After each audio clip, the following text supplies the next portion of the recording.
죠? 자, 에베소서 4장 11절부터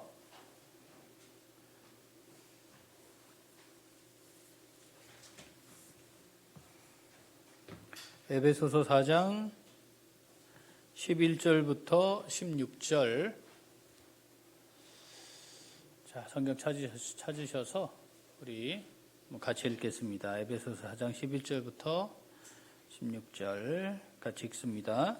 그가 어떤 사람은 사도로, 어떤 사람은 선지자로, 어떤 사람은 복음 전하는 자로, 어떤 사람은 목사와 교사로 삼으셨으니 이는 성도를 온전하게 하여 봉사의 일을 하게 하며 그리스도의 몸을 세우려 하심이라.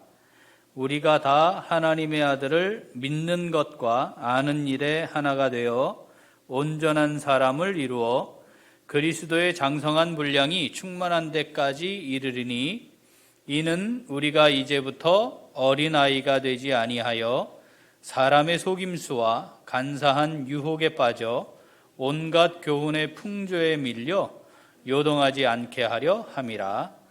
오직 사랑 안에서 참된 것을 하여 범사에 그에게까지 자랄지라. 그는 머리니 곧 그리스도라. 그에게서 온몸이 각 마디를 통하여 도움을 받음으로 연결되고 결합되어 각 지체의 분량대로 역사하여 그 몸을 자라게 하며 사랑 안에서 스스로 세우느니라. 아멘. 자, 주님의 몸인 교회를 하나님께서 디자인하실 때 몸을 제대로 세워가도록 하기 위해 반드시 있어야 하는 필수적인 직분을 세우셨습니다. 지금 우리가 읽은 본문 가운데 그 필수 직분이 기록이 되어 있지요. 우리가 교사로서 주님의 몸인 교회를 세워가는 직임을 받은 것은 정말 큰 은혜입니다. 교사가 아니더라도 하나님의 아들을 믿는 것과 아는 일에 하나가 되어서 분량이 장성해지는 것, 이것은 모든 성도들이 늘 기억하고 이루어 가야 할 아주 중요한 신앙의 목표들 중에 하나이겠습니다. 자, 우리 기도하고 교사대학 첫 번째 강의 시작하겠습니다. 하나님 아버지 감사합니다.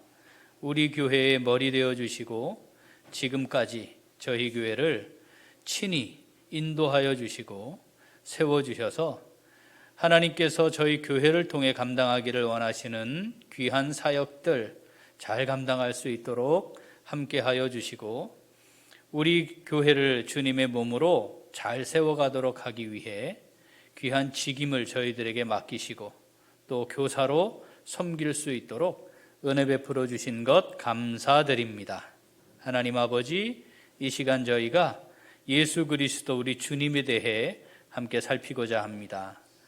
진리 영이신 성령께서 함께 하셔서 잘 깨닫게 하시고 마음에 잘 새겨지게 하시고 예수 그리스도 우리 주님을 우리의 삶의 주인으로 온전히 모시고 살아가기로 다시 한번 결단하는 귀한 시간 되도록 함께하여 주시옵소서.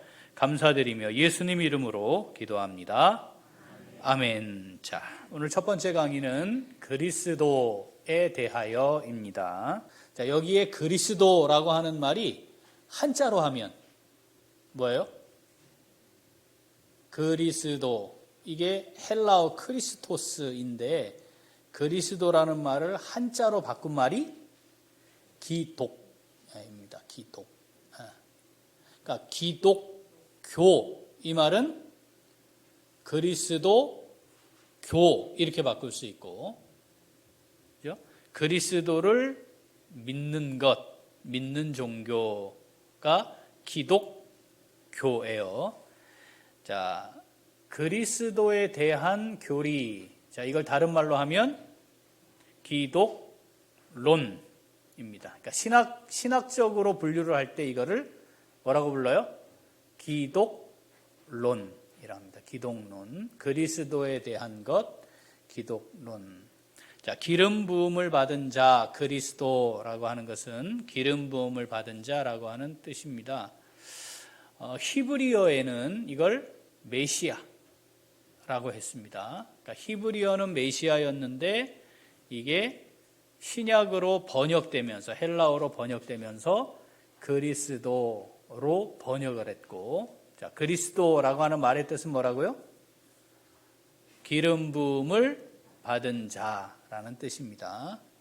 자, 그럼 기독교는 뭐냐? 그리스도가 누구라고 믿는 거예요?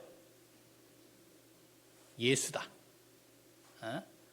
기독교, 그리스도교는, 기독교는 어떤 종교예요? 그러면 그리스도가 누구다? 예수님이다. 이걸 믿는 종교입니다. 지금 아직 그리스도가 오지 않았다고 생각하는 종교가 있습니다. 어디죠? 유대교. 예수가 그리스도라고 믿지 않는 거죠. 그들도 나름대로 자기들은 구약 성경을 갖고 있다고 말하지만 예수가 그리스도라고 믿지 않아요. 또 예수가 그리스도라고 믿지 않는 종교들이 있습니다. 어디 있죠? 네, 자기가 자칭 메시아라고 했던 통일교도 자기가 메시아라고 말해요. 자기가 그리스도라고. 그러니까 예수님이 그리스도이시다라는 것은 예수님이 유일한 그리스도이시다 이런 말이어야 하는데 이게 잘못되면 이단입니다. 이단. 그러니까 예수님을 온전한 그리스도로 믿지 않으면 이단이고, 그런 이단들이 꽤나 존재해 왔습니다. 예수님에 대해 바르게 이해하는 것, 예수님이 그리스도이심에 대해 바르게 이해하는 것은 신앙생활에 매우 중요합니다. 아까 우리 다시 말했던 거 세 가지 직임, 그리스도, 기름 부음을 받는 자, 누구? 제사장, 왕, 선지자. 그런데 구세주로서 메시아로 오시게 될 그리스도는 이 세 가지 직임을 동시에 완성해야 돼요. 그러니까 제사장이기도 해야 되고 왕이기도 해야 되고 선지자이기도 해야 돼요. 그래서 이 세 가지 직임을 동시에 완성하시고 성취하실 분, 그것이 구약에 예언된 오실 그리스도 메시아이십니다. 자, 예수님이 그럼 예수 그리스도 이렇게 말한다는 것은 예수님이 이 세 가지 직임을 동시에 완성하셨다는 거겠죠. 그래서 예수님에 대해 우리가 살피게 될 때, 그리스도에 대해 살피게 될 때 이 세 가지를 먼저 살피게 되겠습니다. 그래서 그리스도의 속성을 먼저 살핍니다. 자, 그리스도는 하나님이시고 사람이어야 합니다. 그리스도는 하나님이시고 동시에 사람이셔야 돼요. 그래서 하나님으로서 완전한 사람이어야 한다. 자, 그리스도는 인류의 죄를 대속하는 것이니까 사람의 죄값을 대신 치르기 위해 사람이어야 하고, 사람이긴 사람인데 뭐가 없어야 돼요? 죄가 없어야 해요. 그런데 죄가 없는 존재는 하나님밖에 없어요. 그러니까 사람이기도 하시고 하나님이기도 하셔야 돼요. 이게 신성, 인성 이렇게 표현하는데 이 신성과 인성이 완전해야 합니다. 불완전하면 안 되고 완전해야 돼요. 그리고 완전한 사람이기도 하시고 완전한 신이기도 하셔야 돼요. 완전한 하나님이시기도 하고 완전한 사람이기도 하셔야 합니다. 이해가 되시나요? 이해가 되시나요? 이거 이해가 잘 안 돼야 정상인데, 우리의 차원을 넘어서 있습니다. 그런데 성경이 그렇게 말씀하고 있기 때문에 우리가 그걸 받아들이는 겁니다. 어떻게 완전한 하나님이시기도 하고 완전한 사람이시기도 할 수 있어요? 이건 우리의 차원을 넘어서 있어요. 그런데 믿는 거죠. 이게 우리의 의지로 이성으로 해석을 해서 그러니까 그렇구나 하고 믿어지는 게 아닙니다. 내가 믿으려고 해서 믿어지는 게 아닙니다. 하나님이 우리에게 뭘 주셔야 돼요? 믿음을 주셔야 돼요. 그러니까 우리가 이해할 수 있고 설명해낼 수 있는 수준까지만 내가 받아들이겠다 하면 신앙생활은 불가능합니다. 안 돼요. 자, 성경에 기록되어 있는 내용을 그대로 정리한 거죠. 그러니까 이 틀을 벗어나면 안 되는 겁니다. 자, 완전한 하나님이시고 동시에 완전한 사람이어야 합니다. 자, 사람이어야 하는 이유는 뭐라고요? 사람의 죄를 대신해야 하기 때문에 사람이어야 합니다. 자, 이성적인 해석을 기준으로 삼으면 성경은 절대로 하나님의 말씀으로 받아들일 수 없어요. 그러면 거기까지만 딱 가려고 시도하게 되죠. 그러면 그걸 이단이라고 말합니다. 자, 그런 그리스도는 세 가지 직임을 갖는다 그랬어요. 첫 번째는 제사장. 자, 제사장 뭐 하는 사람이었죠? 하나님과 죄인 사이에서 하나님과 죄인을 죄 문제를 해결해서 다시 화목하게 하는, 연결하는 사람. 그래서 그걸 다른 말로 중보 이렇게 불렀어요. 문제는 제사장이 온전한 중보자가 될 수 없었다는 겁니다. 그래서 이스라엘 백성들의 죄를 사하기 위해서는 먼저 제사장이 뭘 했죠? 자기의 죄를 속함받는 제사를 드리고 난 후에 죄를 사하는 제사를 드릴 수 있었습니다. 그러니까 불완전한 상태였죠. 자, 예수님이 제사장이시다 이 말은 그럼 완전한 중보자가 되셨다라고 하는 겁니다. 완전한 중보자. 자, 완전한 중보자라는 말은 단번에 죄를 사했다 이런 뜻입니다. 또다시 제사를 반복해서 드리지 않아도 된다라는 겁니다. 자, 중보는 오직 유일하신 예수님밖에 없어요. 우리가 중보기도라고 하는 용어를 쓰는데 중보기도 이 용어를 쓰지 않기로 했죠. 그렇죠. 왜냐하면 사람은 중보가 될 수 없어요. 예수님만 중보예요. 그러니까 우리가 다른 사람을 위해 기도한다 이렇게 말을 할 때 우리가 중보한다라는 말은 신학적으로는 옳지 않은 표현이 되겠습니다.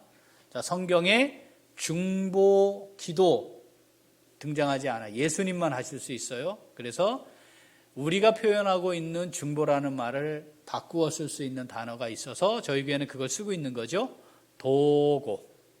다른 사람을 위해 드리는 기도. 그게 도고가 되겠습니다.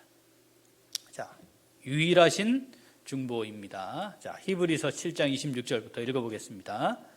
이러한 대제사장은 우리에게 합당하니 거룩하고 악이 없고 더러움이 없고 죄인에게서 떠나 계시고 하늘보다 높이 되시니라. 그는 저 대제사장들이 먼저 자기 죄를 위하고 다음에 백성의 죄를 위하여 날마다 제사 드리는 것과 같이 할 필요가 없으니 이는 그가 단번에 자기를 드려 이루셨음이라. 아멘. 자, 완전한 제사장이시다 라고 할 때 왜 완전한 제사장이다? 다시 제사를 드릴 필요가 없어졌고 단번에 완성하셨다. 유일한 중보자, 자, 예수님이십니다. 두 번째, 왕. 자, 왕은 하나님의 통치권을 위임받아 하나님의 백성을 다스리는 직임이죠. 예수님께서 이 땅에 오실 때 유대인의 왕으로 오셨잖아요. 그죠? 왕으로 오셨어요.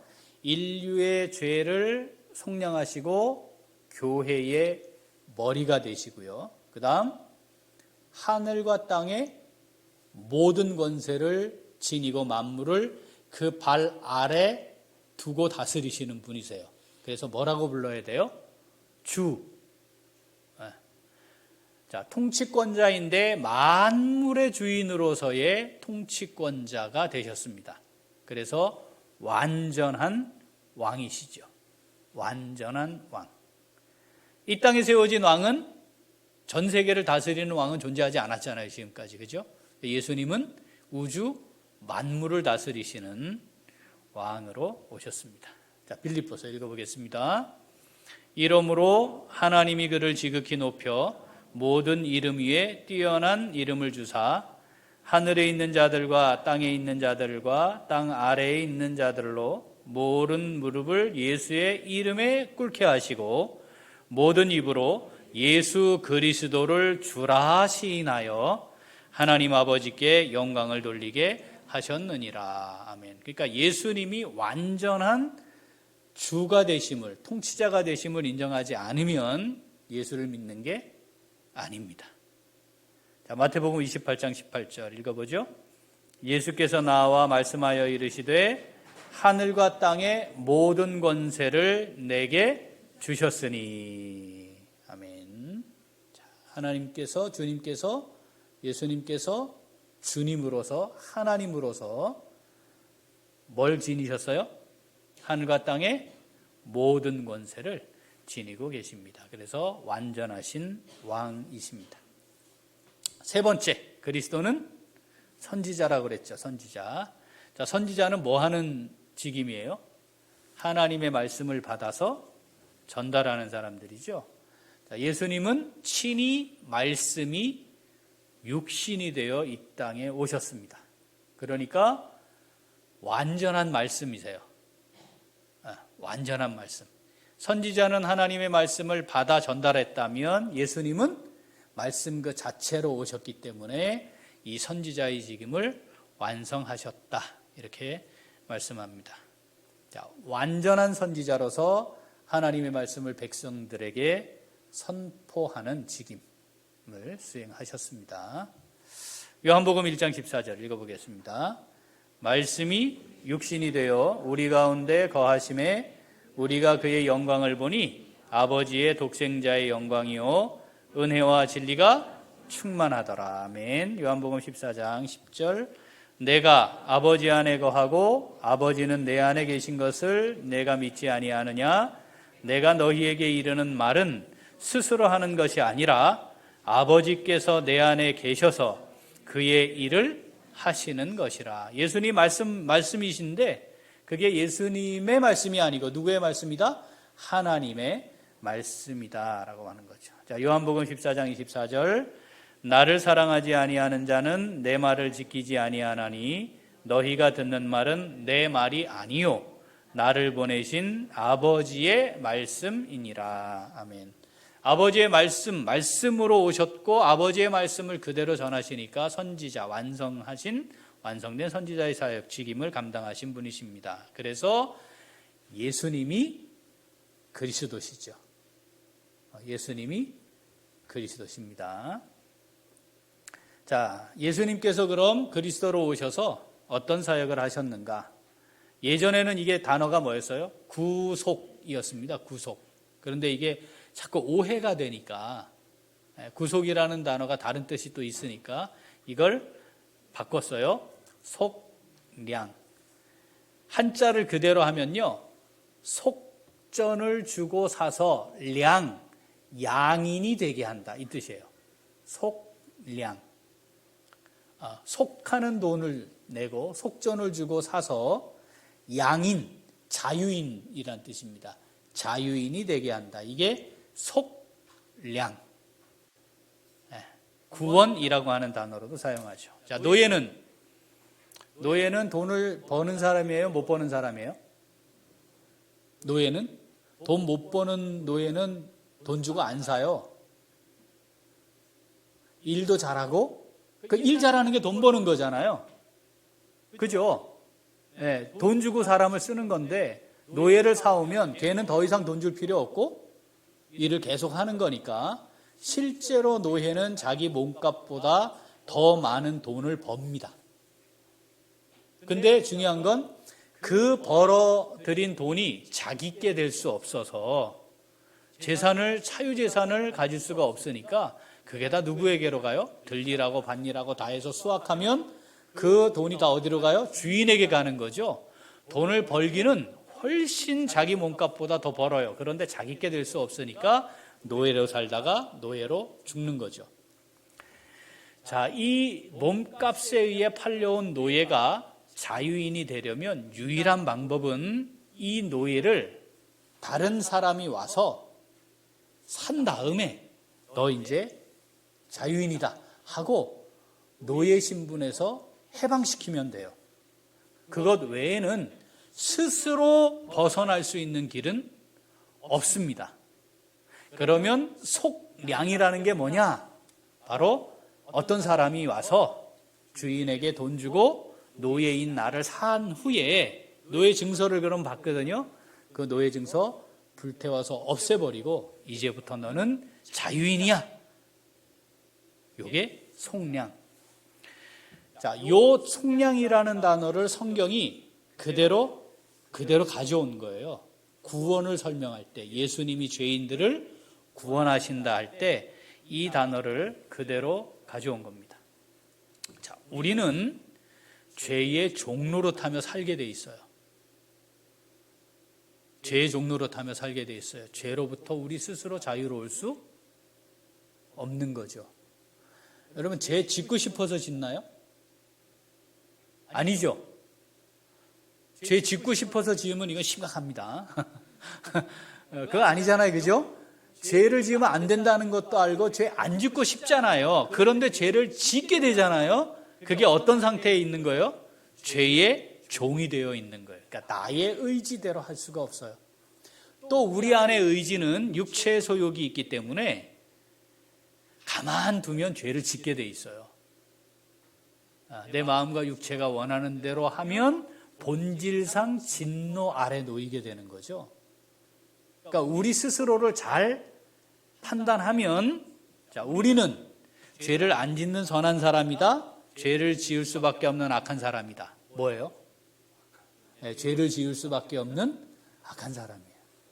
여기서 자유로울 수 있는 사람은 없어요. 그러니까 이 죄의 종로로 타다가 죽는 거예요. 노예로 살다가 죽는 거 똑같은 거죠. 자, 그러면 아까 노예인 나를 자유인이 되게 하려면 노예가 아닌 사람이 주인에게 돈 주고 사서 나를 풀어줘야 하듯이 죄의 종으로 살고 있는 내가 이 죄의 속박으로부터 벗어나려면 우리 의지나 능력으로는 안 되는 거니까 유일한 방법은 죄가 없는 누군가가 죄값을 대신 내주고 나를 사서 나를 자유롭게 해주면 되는 거죠. 바로 요 구조입니다. 자, 사람 중에 죄가 없는 사람은 없으니 사람은 할 수 없어요, 이 일을. 근데 죄 없는 존재는 유일하게 하나님이시니까 하나님이 대신 죄값을 내시는 거예요. 근데 죄로 잃어버린 죄값은 생명이니까, 생명. 그러니까 하나님이 생명을 내어주셔야 대신 값으로 생명을 내줘야 되는데 사람의 생명이니까 사람으로 오신 겁니다. 그래서 하나님이시면서 동시에 사람이시고 완전한 하나님이셔야 하고 완전한 사람이셔야 하는 거죠. 그래서 예수님의 사역, 자, 속량 사역을 크게 4단계로 구분을 합니다. 자, 첫 번째 뭐예요? 탄생. 자, 첫 번째 탄생. 자, 동정녀 탄생이에요. 예수님의 동정녀 탄생을 믿지 않는 교회가 있습니다. 교회일까요? 쥐들끼리 그냥 교회라고 붙인 것 뿐이에요. 기독교가 될 수 없어요. 네. 아까 이야기한 것처럼 뭐가 뭐에 걸리는 거예요? 자기들이 가지고 있는 이성적 한계에 걸리는 거죠.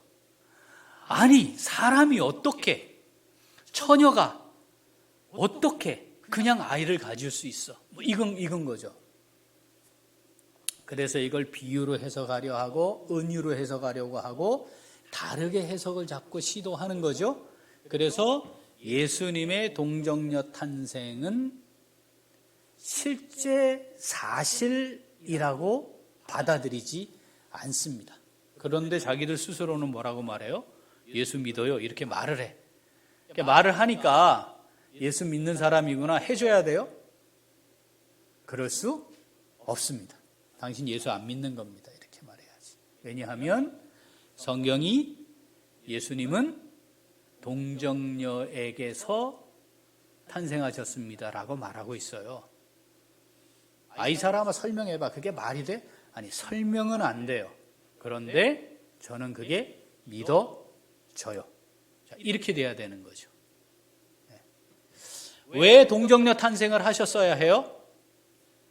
왜? 죄 없는 생명이어야 하니까. 남자와 여자 사이에 태어나게 되는 순간 그건 죄 아래 태어나요. 그러니까 그럴 수 없는 거죠. 그러니까 그 죄 아래 태어나지 않아야 하는 유일한 조건을 충족하는 방법은 처녀에게서 태어나셔야 하는 거죠. 자, 두 번째, 말구유에 탄생하셨습니다. 왜 하필이면 말구유였을까? 사실 태어나는데 이렇게 비참하게 태어나는 아이도 많지 않아요. 아예 그냥 뭐 길바닥에서 나는 거야 다르지만 이건 뭐 부부가 있고 가정이 있는데 정상적으로 태어났는데 말구유에 누워 있는 거죠. 자, 환경을 초월해 이 세상 모든 사람을 구원하실 분이다. 어떤 사람도 다 구원하실 수 있다라고 하는 것을 선언하신 겁니다. 비참한 상태에서 태어나심으로. 자, 세 번째, 그리스도의 탄생은 다윗의 가문에서 오셔야 해요. 자, 이것은 하나님이 구약에 예언하신 것을 성취하신 거였습니다. 자, 그리스도. 자, 성령하러 오실 그리스도. 첫 번째, 탄생이 그리스도의 탄생이어야 해요. 예수님이 그랬다는 거죠. 동정녀에게서 나셔야 되고, 그렇죠?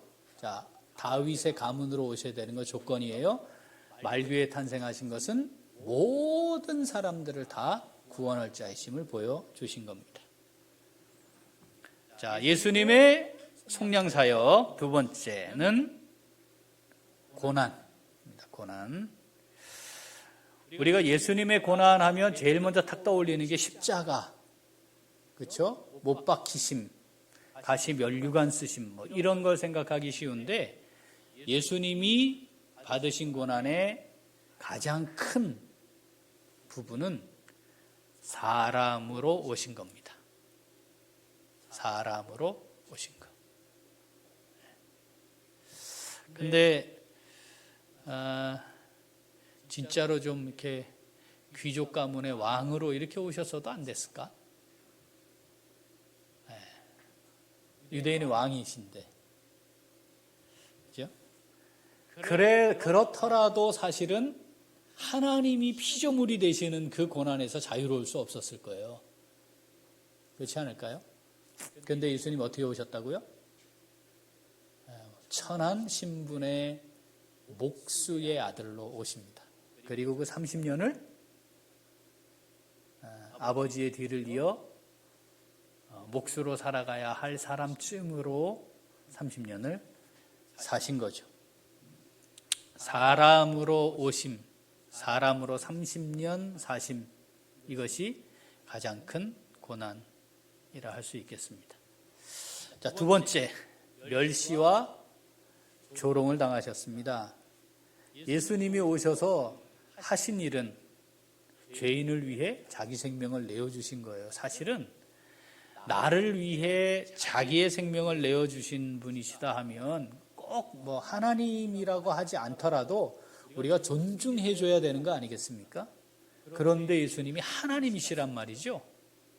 그런데 죄인들, 이 방법이 아니면 영원한 멸망과 심판에 이를 수밖에 없는 그 죄인들로부터 조롱과 멸시를 당하는 거잖아요. 그러니 이건 정말 큰 고난이라 할 수 있습니다. 그리고 세 번째, 우리가 잘 아는 것처럼 뭐죠? 십자가를 지시는 겁니다. 십자가를 지셔야 할 이유가 있으셨나요? 십자가에 못 박고 싶은 사람들에게는 이유가 있었습니다. 뭐라 한 거예요?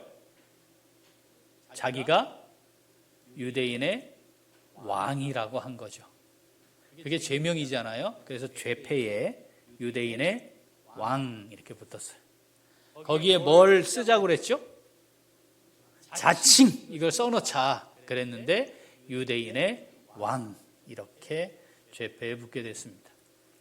잘 아시는 것처럼 당시 십자가는 아무나 달릴 수 있는 형틀이 아니었습니다. 웬만한 사람은 십자가에 못 박지 않아요. 아주 극악무도한 죄인들만 십자가에 못 박았어요. 그럼 십자가는 목적이 뭐겠어요? 목적이 고통스럽게 죽여야 한다. 저건 그냥 교수형 목매달아 바로 죽여도 안 돼. 저건 정말 인간이 당할 수 있는 고통의 고통을 당하고 죽어야 돼. 저런 놈은. 그리고 그렇게 고통스럽게 죽여서 다른 사람들이 볼 때 야, 십자가에 달려 죽으면 안 되겠구나 이렇게 생각하게 만들자 해서 고안한 게 십자가 형틀입니다.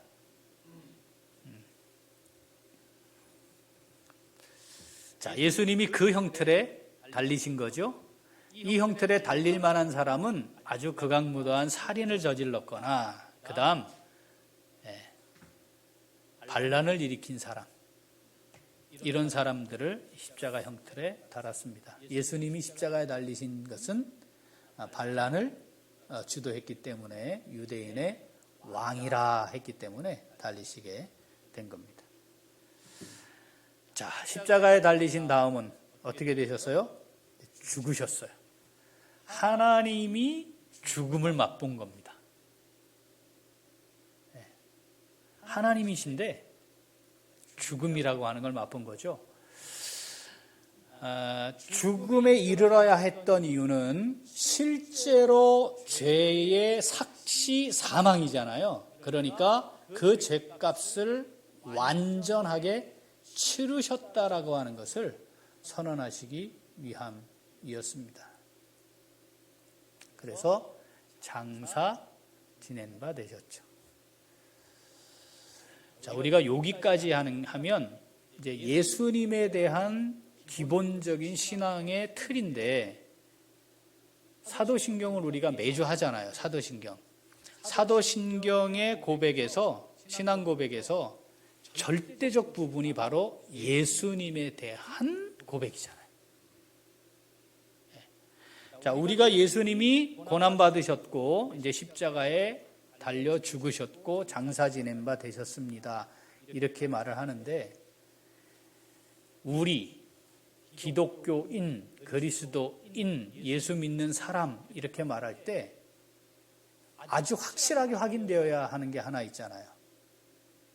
그리스도와 함께 죽고 함께 살아야 해요.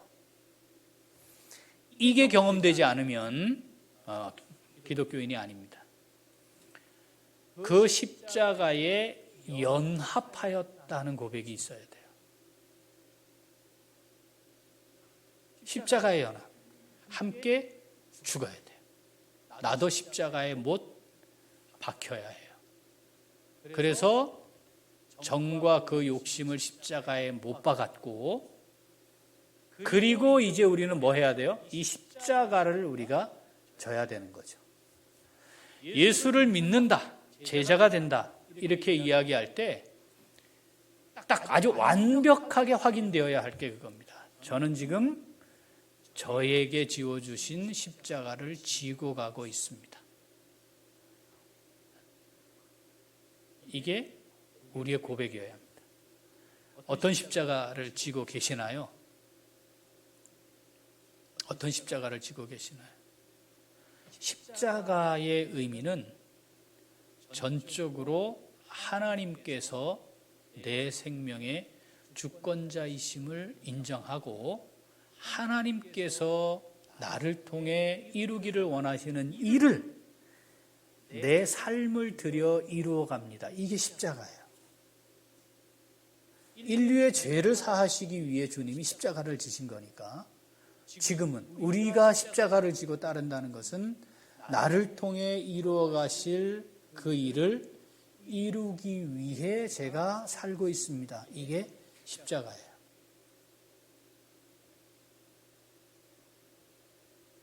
우리가 오늘 이렇게 주일을 보내고 또 한 주간을 시작해서 살아가게 될 텐데 하나님이 나를 통해 하고 싶어하는 일이 이것이기 때문에 제가 지금 십자가를 지고 갑니다. 자, 이 고백이 우리에게 있어야 되는 거죠. 네. 십자가는 지고 가는 겁니다. 네. 십자가를 항상 지고 일상생활을 할 수 없으니까 우리가 목에 이렇게 걸잖아요. 그죠? 이렇게. 네. 이걸 걸 때 이게 여기 거는 게 아니고 여기 내가 지고 가야 하는데 그렇게 거시면 그 십자가는 의미가 있습니다. 그런데 이게 액세서리로 전락하지 않아야 되겠죠. 우리가 십자가를 지고 가야 이 그리스도이신 예수님을 내 삶의 주인으로 인정하고 사는 것임을 꼭 기억하셔야 합니다. 자, 인간 죄로 말미암아 받아야 하는 심판을 대신 받으셨죠. 그래서 죽으신 겁니다. 자, 예수님의 속량은 죽음으로 끝난 것이 아닙니다. 자, 여기까지만 하면 안 되고 어디까지 가야 돼요? 그 다음은 부활, 승천까지 가야 합니다. 자, 부활과 승천은 하나로 묶었습니다. 이제 속량 과정이 죽으심이라면 이제 속량의 완성, 이것이 부활과 승천입니다. 주님께서 하나님의 아들로서 흠없는 생명 대신 지불하셨죠? 맞아요? 그게 정말이다. 그래서 죄값이 완전히 치루어졌다. 이걸 확인한 것이 부활입니다. 부활. 자, 예수님의 부활이 명확하지 않으면 예수님을 믿는 것이 아닙니다. 자, 아까 우리가 동정녀 탄생을 믿지 않는 자칭 기독교인들이 있다 했죠? 예수를 믿는다고 말하는데 예수님의 부활을 믿지 않는 자칭 기독교인들도 있어요. 기독교인이 아닙니다. 예수 그리스도를 믿는 사람들이 아닙니다. 안타깝게도 기독교라고 하지만 부활을 믿지 않는 사람들이 꽤 있어요. 그러니까 우리도 이거를 잘 살펴야 돼요. 나는 정말 부활하신 주님을 믿는가? 부활하신 주님을 믿는다는 것은 무엇으로 확인할 수 있을까요?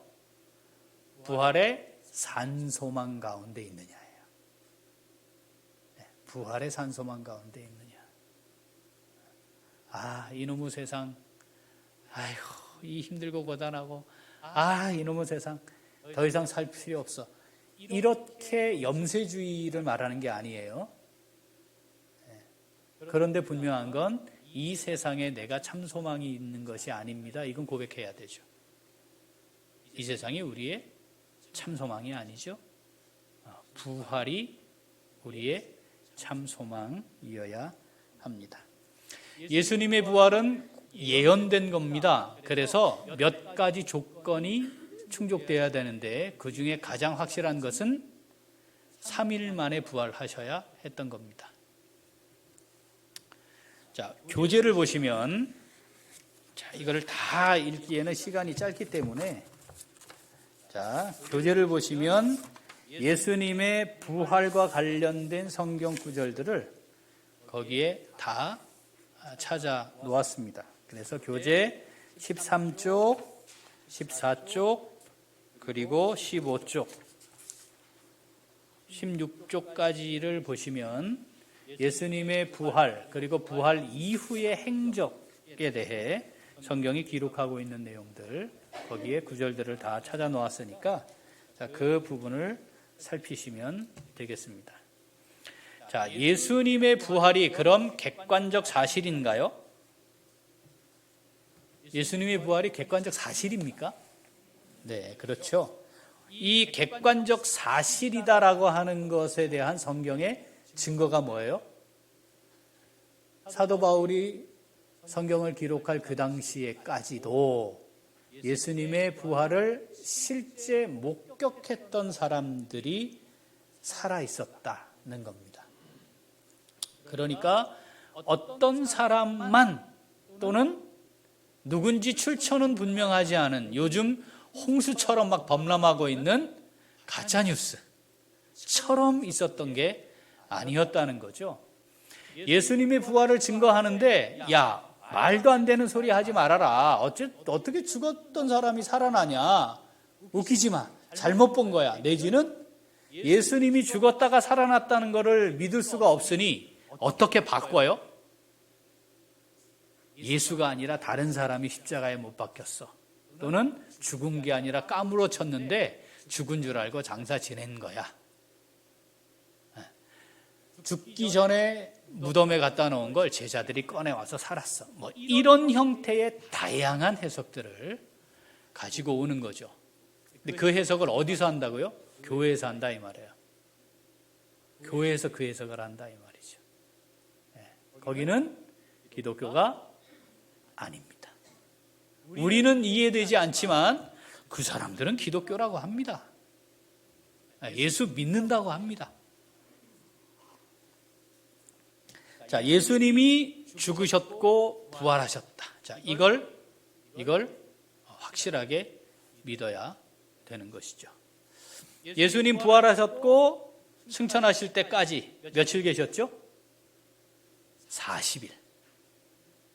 40일 계셨어요. 40일 계시고 승천하시게 됐죠. 거기에 증인들, 우리 고린도전서 한번 읽어보겠습니다. 내가 받은 것을 먼저 너희에게 전하였노니 이는 성경대로 그리스도께서 우리 죄를 위하여 죽으시고 장사 지낸 바 되셨다가 성경대로 사흘 만에 다시 살아나사 게바에게 보이시고 후에 12 제자에게와 그 후에 500여 형제에게 일시에 보이셨나니 그 중에 지금까지 대다수는 살아있고 어떤 사람은 잠들었으며 그 후에 야고보에게 보이셨으며 그 후에 모든 사도에게와 맨 나중에 만삭되지 못하여 난 자 같은 내게도 보이셨느니라. 아멘. 자, 예수님이 부활하셨음이 역사적 사실인 것은 예수님의 부활을 직접 목격한 다수의 사람들과 그룹이 있었다는 겁니다. 그러니까 그 당시에 복음을 전할 때 네가 봤어? 말도 안 되는 소리야. 네가 봤어? 이렇게 얘기할 때 야, 내가 봤지. 어디서 봤어? 어떻게 봤어? 거기서 봤지. 자, 이렇게 됐다 이 말이죠. 그래서 믿을 수 없는 내용을 담고 있는 성경이지만 지금까지도 세계에서 가장 많이 읽혀지고 있는 책으로서 하나님의 말씀으로 존재하고 있습니다. 그 다음은 승천. 자, 탄생. 그죠? 고난, 죽음, 부활, 승천.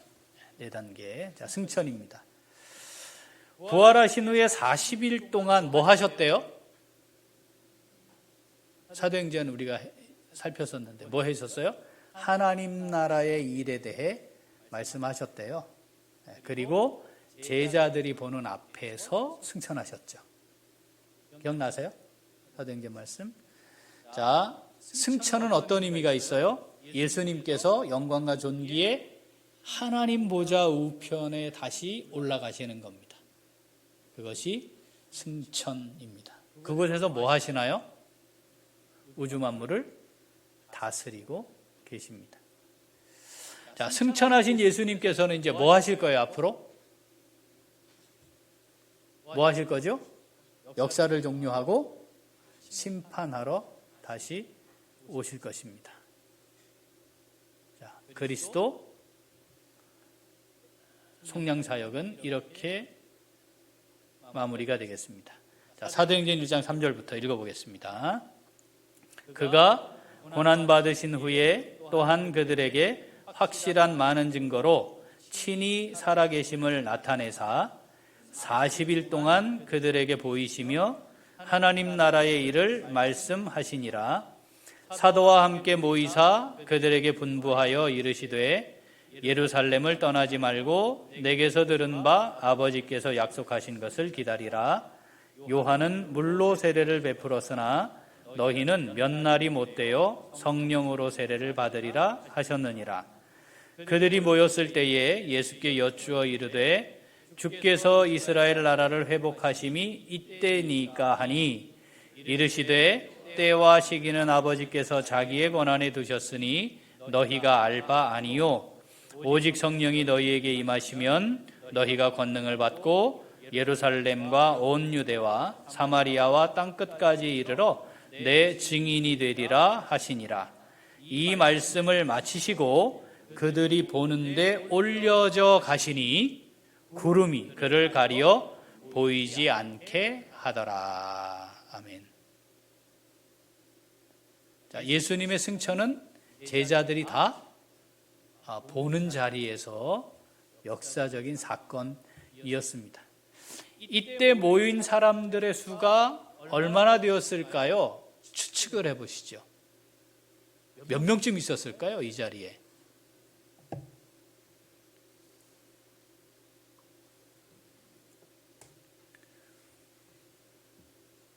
몇 명쯤 있었을까요? 자, 너희들 어디 가지 말고 하나님 약속하신 성령 주실 거니까 기다리고 있어. 이렇게 말씀하신 걸 들었잖아요. 그래서 모여있는 사람들이 얼마였어요? 120명이었으니까 아마도 그 정도 그때 그 제자들이 이 주님이 승천하시는 그 현장에 있지 않았을까 이렇게 해석을 합니다. 자, 빌립보서 2장 9절부터 11절 읽죠. 이러므로 하나님이 그를 지극히 높여 모든 이름 위에 뛰어난 이름을 주사 하늘에 있는 자들과 땅에 있는 자들과 땅 아래에 있는 자들로 모든 무릎을 예수의 이름에 꿇게 하시고 모든 입으로 예수 그리스도를 주라 시인하여 하나님 아버지께 영광을 돌리게 하셨느니라. 아멘. 자, 그리스도 누구예요? 그리스도가 예수님이시죠. 그러니까 예수님이 그리스도십니다. 그런데 이 예수 그리스도이신 예수님이 나에게는 주인이 되신다는 거죠. 주라 시인하게 하시는 거예요. 여기 주라 시인한다는 건 우리의 입으로 예수님을 주님 이렇게 부른다는 의미도 있지만 동시에 뭐예요? 주인으로 모시고 살아간다는 의미도 있습니다. 참 어렵습니다. 네, 참 어렵습니다. 예수님이 주인이시고 그래서 나는 주인이신 주님을 따라가는 종입니다. 이걸 우리의 삶에 입으로도 시인해야 하지만 삶으로 고백해야 합니다. 근데 이게 참 어렵습니다. 내가 주인이 되는 시간들이, 일들이 많아요. 주님이 주인 되심이 시인되는 것이 중요합니다. 그리스도에 대해서 아는 것, 안다는 것, 이게 이런 내용입니다라고 지식으로 아는 것 필요해요. 왜냐하면 제대로 알아야 제대로 믿으니까. 그렇죠? 믿는 것과 아는 일의 하나가 되어야 하니까 이게 중요한데 중요한 것은 주라 시인함이 있어야 합니다. 주님, 주인이신 주님이 정말 원하시는 게 뭘까? 이것을 진지하게 잘 살피는 게 필요합니다. 자, 부활하여 승천하신 주님 지금 어디에 계세요? 보좌에 앉아 계십니다. 자, 요한계시록 5장 13절 14절 있죠? 내가 또 들으니 하늘 위에와 땅 위에와 땅 아래와 바다 위에와 또 그 가운데 모든 피조물이 이르되 보좌에 앉으신 이와 어린 양에게 찬송과 존귀와 영광과 권능을 세세토록 돌릴지어다 하니 내 생물이 이르되 아멘 하고 장로들은 엎드려 경배하더라. 아멘. 자, 사도행전 1장 10절 11절 올라가실 때에 제자들이 자세히 하늘을 쳐다보고 있는데 흰옷 입은 두 사람이 그들 곁에 서서 이르되 갈릴리 사람들아 어찌하여 서서 하늘을 쳐다보느냐 너희 가운데서 하늘로 올려지신 이 예수는 하늘로 가심을 본 그대로 오시리라 하였느니라. 아멘. 자, 사람들이 보는 데서 올라가신 것처럼 사람들이 보는 데서 오실 겁니다. 자, 그런데 동시에 볼 수 있어요. 그러니까 예수님이 어디에 재림했대? 그건 무조건 거짓말입니다. 그럴 수 없어요. 그건 나도 봐야 돼요. 누구만 본다? 그 잘못된 거예요. 자, 요한계시록 1장 7절 읽어보죠. 볼지어다 그가 구름을 타고 오시리라. 각 사람의 눈이 그를 보겠고 그를 찌른 자들도 볼 것이요 땅에 있는 모든 족속이 그로 말미암아 애곡하리니 그러하리라. 아멘. 그러니까 어디만 봤다, 어디에 오셨다, 누구는 봤다, 이건 안 돼요. 재림은 모든 사람이 동시에 볼 겁니다. 그러니까 옛날에 예수님 그때가 1998년인가요? 92년? 1992년? 10월 28일 하마터면 오실 뻔했잖아요, 그날. 그죠? 네. 제가 군목으로 있을 때인데 제가 막 진짜로 걱정하는 병사들이 있어요. 그래서 제가 그랬어요. 그날은 절대 안 온다. 걱정하지 말아라. 그날은 절대 안 온다. 주님이 그날 오시려고 계획하셨다가도 사람이 찍었으니 바꾸신다. 걱정하지 말아라. 하나님 말씀하시지 않았냐? 아무도 모른다 했는데 사람이 찍은 날 오시면 하나님 속된 말로 쪽팔려서 그날은 안 오신다. 걱정하지 마라. 그날은 편히 자라. 푹 자라. 그날은 걱정하지 말고. 다시 오실 것이죠. 그런데 어떻게 오신다고요? 모든 족속이, 모든 사람이, 각 사람이 자기의 눈으로 확인할 수 있게 오실 겁니다. 그럼 어떻게 오셔야 돼? 그건 우리가 신경 쓸 필요 없어요. 우리가 살아생전에 오시면 이런 거구나 하고 확인하면 되고, 우리가 주님 앞에 간 다음에 오시면 그 신경 쓸 필요 없고 그런 거죠. 중요한 건 모든 사람이 다 보도록 오신다. 이 오심에 대한 것은 이제 종말론에서 따로 또 다루게 되겠습니다. 이게 우리가 주중에는 150분인데 주일은 1시간이에요. 그래서 하여튼 짧게 말씀들도 좀 넘어가면서 우리가 이제 살펴보았습니다. 그리스도에 대해서 아는 사람은 이거는 분명해야 됩니다. 예수가 그리스도고 그분이 나의 주인이시다. 예수님이 그리스도시고 예수님이 내 삶의 주인이시다. 그 주님이 다시 오실 거거든요. 그때까지 우리가 부활의 산소망 중에 거해야 돼요. 고린도전서 15장이 부활장이잖아요. 그죠? 부활에 대해 알고 싶으면 고린도전서 15장을 읽으시면 되는데 그 고린도전서 15장의 마지막 절이 부활에 대해 쭉 말씀하시고 마지막 절이 그러므로 사랑하는 형제들아 견실하여 흔들리지 말고 주의 일에 더욱 힘쓰는 자들이 되라. 너희의 수고가 결코 헛되지 않을 것을 우리에게 말씀하시거든요. 우리 사랑하는 교사 선생님들 요즘에 이 아이들 가르치는 거 정말 어려워요. 어제 그 기사에 보니까 교대 가려고 아이가 자녀가 교대 가려고 그러면 말려야 한다며요, 요즘은 부모가. 네? 교대 간다 그러면 말려야 된대. 그만큼 이제 힘든 거죠. 우리 아이들 영적으로 하나님 자녀로 세워가는 게 이게 결코 쉽지 않을 겁니다. 그런데 쉽지 않기 때문에 오히려 더 귀한 직분일 수 있어요. 그리고 하나님이 교사를 통해 주님의 몸인 교회 세워가기를 원하시니까 이 직임 귀하게 여기고 부활의 소망 가운데 이 사역에 더욱 힘쓰는 자들이 되시면 좋겠습니다. 아멘.